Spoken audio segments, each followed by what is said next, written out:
நம்ம வாழ்க்கையில் பழமொழி அப்படிங்கிறது எந்த அளவுக்கு முக்கியத்துவம் வாய்ந்தது அப்படிங்கிறது நமக்கெல்லாம் தெரியும். பாட்டி தாத்தாவெல்லாம் நம்ம திட்டணும் அப்படின்னாவே ஒரு பழமொழி வச்சு தான் திட்டுவாங்க. அம்மாவும் அப்படி தான் இல்லையா? ரொம்ப ரொம்ப வயசில் மூத்தவங்கெல்லாம் ஏதோ ஒரு விஷயத்த உள்ள வச்சு தான் சொல்லுவாங்க.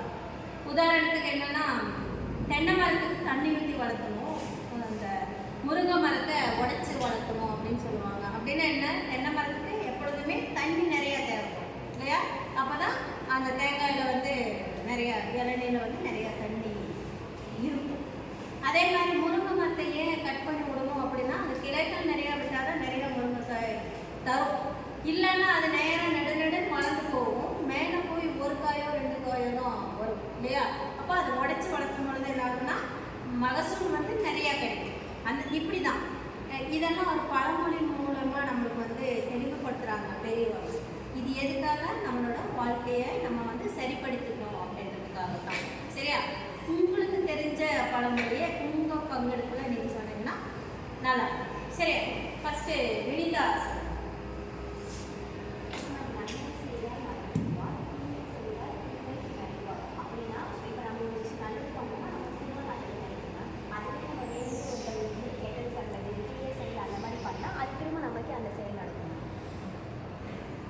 அதுதான் இதுக்கான. சரி, நல்லதும் கெட்டதும் எந்த இடத்துல செய்யணும் அப்படிங்கிறத அழகாக சொன்னாங்க. அச்சத்தில் இல்லாத தேர் அச்சத்திலும் கூடாது. அதாவது ஒரு தேரில் எப்படி அச்சாத்தியம் வேணுமோ அதே போல் சமூகத்தில் ஒருவரோட தகவல் வந்து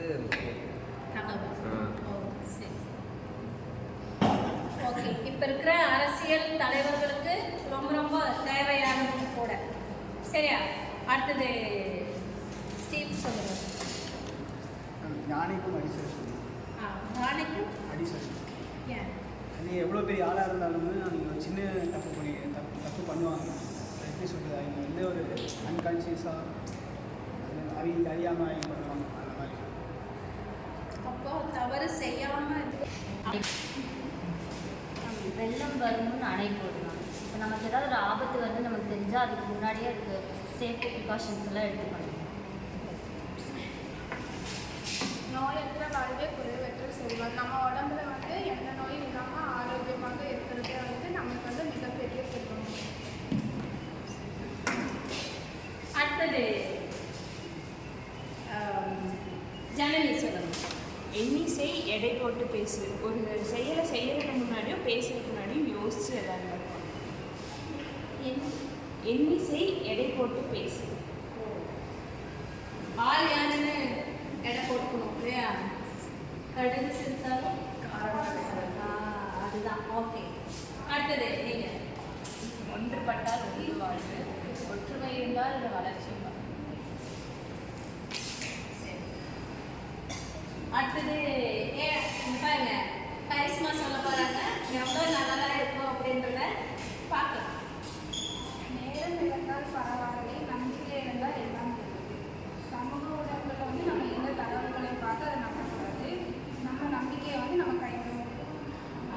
சமூக ஊடகங்கள் எப்பொழுதுமே நம்மளுக்கு ஒரு நிறைய நேரத்தில் வந்து தவறான புரிதல்களை வெளிப்படுத்துது இல்லையா?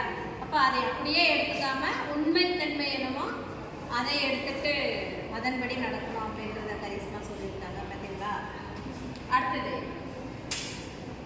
எழுத்து கேட்டது உண்மை, வேகாமல் கேட்டது அகற்றி. அதாவது உண்மைக்கு நல்லா வேக வச்சு பயன்படுத்தினா அதோட நன்மையை நமக்கு கிடைக்காது. அதே போல் அகத்திக்கீரையை வேக வைக்காமல் பயன்படுத்தினா அதோட சத்துக்கள் நமக்கு கிடைக்கும். கீரை அப்படின்னாவே சத்து தான். அதனுடைய மகிமை என்னன்றதை நம்ம தெரிஞ்சுக்கிட்டு பண்ணணும் இல்லையா? ஒரு சில கீரையெல்லாம் நிறைய கொதிக்க வச்சுருந்தோம்னா என்ன ஆகும்? கருப்பு கலர் மாதிரியெல்லாம் ஆகிடும் இல்லையா? கசந்து போயிடும். அப்போ அதனுடைய தன்மை அறிந்து தான் நம்ம பயன்படுத்தணும் இல்லையா? இதுதான் இப்போ நீங்கள் சொன்னதுலேருந்து பழமொழிகள் நம்ம வாழ்க்கையில் எப்படி ஒன்றுக்குள்ளே ஒன்று கலந்துருக்கு அப்படின்றத நம்ம பார்த்தோம்.